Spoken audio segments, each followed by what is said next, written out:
안녕하십니까. 황하수의 정치토크 4.19 총선이 다가온다. 오늘 순서 시작하겠습니다. 이번 4.19 총선을 예상해 본다면은 민주당이나 국민의힘이나 굉장히 많은 악재들을 안고 가는 총선이다. 그렇기 때문에 민주당 극렬 지지자들, 또 국민의힘 아주 골수 지지자들, 이러한 분들의 목소리가 어느 때보다도 아주 그냥 많이 나오는 그런 선거가 아닌가 이렇게 생각을 합니다. 먼저 민주당의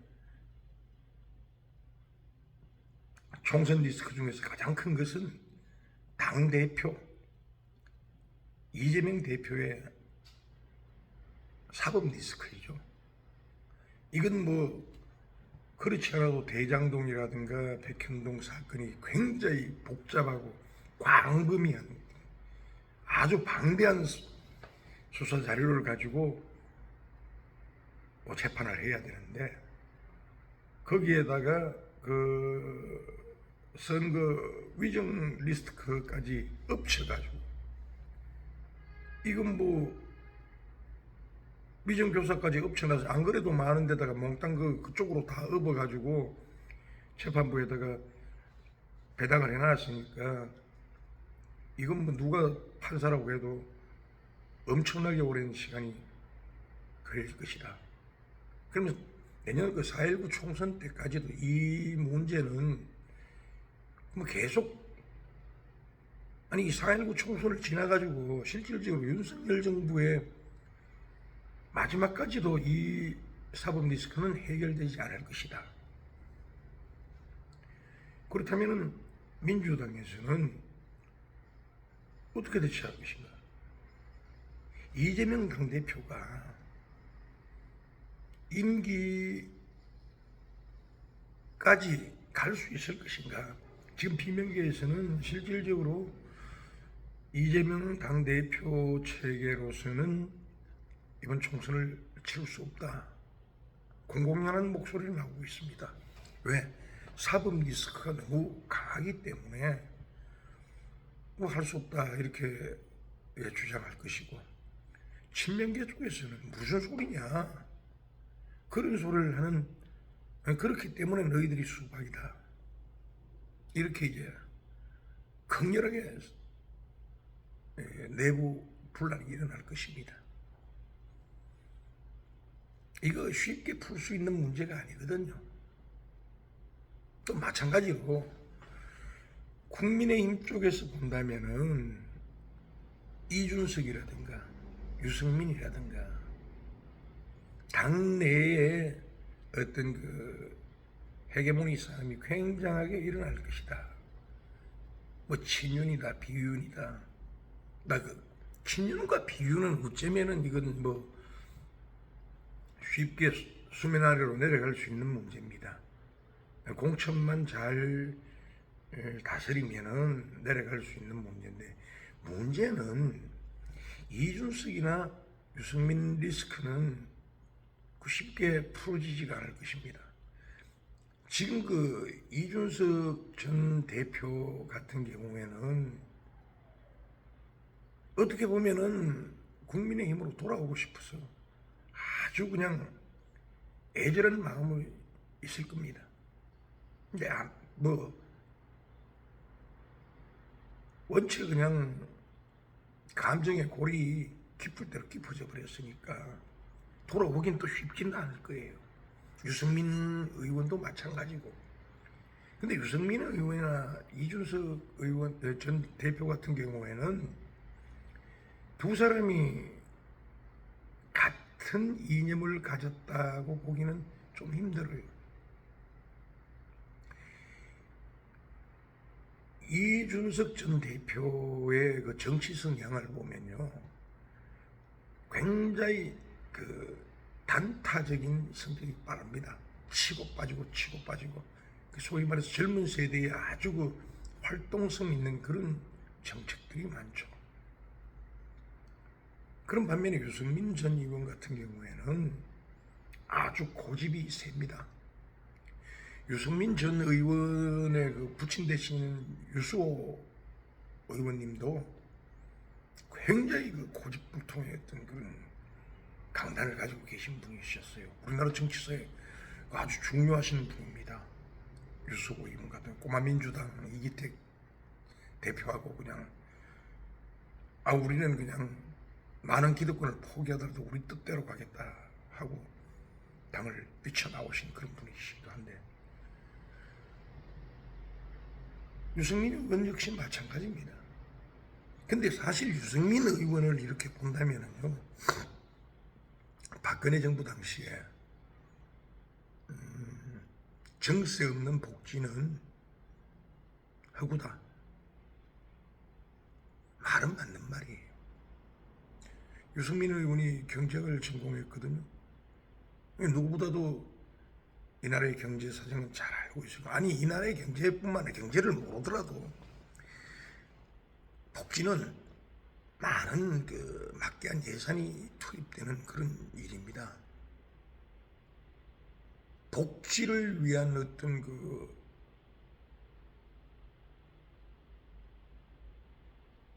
뭐 생산활동이라든가 이런 건 없거든요.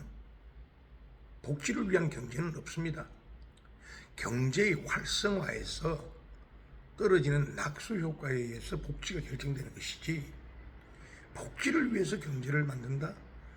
이건 안 되는 것이거든요.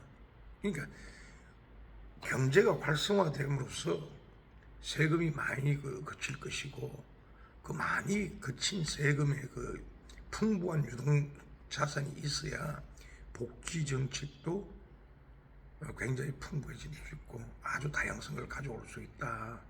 그럼으로써 복지 정책의 재원이 될 수 있는 그 국민의 세금이 많이 거치지 않고는 복지 정책이 활성화될 수 없다. 근본적인 모토가 이거거든요. 이건 틀렸다는 말은 아니에요. 그러나 정치인은 어느 한 곳만 일방적으로 탁 찍어서 말해버리면은 다른 반대편의 어떤, 이쪽에서 세게 말하면 말할수록 반대편에서 나오는 반탄력도 세다는 걸 알아야 됩니다. 그래서 유승민 의원 대구 경북지역에서, 제가 살고 있는 그 동구어리입니다. 거기가 원래 지역구였거든요. 배신자 이런 낙인이 찍혀버렸습니다. 그리고 정치인은 남을 공격할 때 내가 저 입장이 되어서 반대돼서 내가 공격받을 어떤 그런 것도 염두에 두고 이야기를 해야 됩니다. 그런 면에서 좀 유승민 의원은 조금 특이하게 주장하시는 분이다. 그렇기 때문에 이준석 전 대표나 유승민 의원이 한때 동지가 될 수 있지만 영원히 가지는 못할 것이다. 저는 그렇게 봅니다. 근데 문제는 민주당이든 국민의힘이든 이번 4.19 총선에 굉장히 많은 악재들을 들고 간다. 악재가 많을 때는요, 소위 말해서 집토끼를 잘 간수를 해야 됩니다. 집토끼를. 근데 집토끼를 간수를 하려면 굉장히 분란이 많이 일어날 것이다. 아마 이번 총선이 그렇게 될 것이다. 그래서 국민의힘 쪽에서 봤을 때는 어쩌면은 보수라는 색채를 아주 엷게 만들 필요가 있을 겁니다. 전략적입니다. 이거는 국민의힘이 아주 그냥 보수를 던져버린다. 저는 그렇게 생각을 하지 않습니다. 전략적으로 아주 보수 색채를 지우고 진보 색채도 받아들이고, 이 총선이란 거는 말 그대로 전쟁입니다. 실질적으로 국민의힘이 집권 여당이 되었습니다만은 지금 더불어민주당의 의석수가 뭐 절대적이니까 뭐 국민의힘 쪽에서는 자기네들 정책을 펼치지는 못하는 거예요. 결론적으로 선거는 이겨놔야 된다. 이기기 위해서는 진보든 보수든 함께 다 포도 많아야 된다. 이 선거 전략이죠. 많은 전략들이 나올 것입니다. 많은 다양한 각계각층의 의견들이 나올 것입니다. 가능한 한 많이 받아들여야 됩니다. 어쩌면은 국민의힘이라는 이 거대한 배를 비워놔야 됩니다. 완벽하게 비우고 받을 수 있는 건 다 받아야 됩니다. 그래야만 선거에서는 싸움이 됩니다. 그 중에서도 제일 겁이 나는 것이 수도권입니다. 수도권에서는 실질적으로 이념적인 건 통하지 않아요. 먹고 살기 바빠서 뛰는데 그 사람들을 이념으로 어떻게 한다? 물론 이념에 사로잡혀서 하는 사람도 있겠죠. 그러나 그보다는 경제, 그다음 인권, 그다음 심지어라는 말을 앞에 내서 죄송합니다. 동물, 함께 아우르는 어떤 아주 수많은 정책들을 다양하게 표출해내야 됩니다. 이 문제는 이러한 정책을 펼쳐낼 때, 자, 국민의힘 집토끼들이 어떻게 받아들이냐. 굉장히 심각한 문제가 될 수 있다. 굉장히 심각한 문제가 될 수 있다. 바깥에 있는 중도층을 끌어안기 위해서 중도를 표방을 잘못해버리면은 집에 있는 진짜 국민의힘 보수의 원조들을 실망시킬 수 있다 하는 것입니다. 그래서 국민의힘에서는 최대한 많은 것을 받아들이고 거기에 호응을 하되 국민의힘이 잊어서는 안 되는 기본 정신이 있습니다. 보수의 근간을 흔드는 건 받아들이지 말아야 한다. 그래서 오늘의 황하수의 정치 토크, 짧은 함성, 선거가 다가온다. 전략적 동반도 이해하고 선거를 성공으로 이끌기 위한 어떤 전략도 이해한다. 그러나 보수의 근본은 버리지 마라 하는 결론입니다.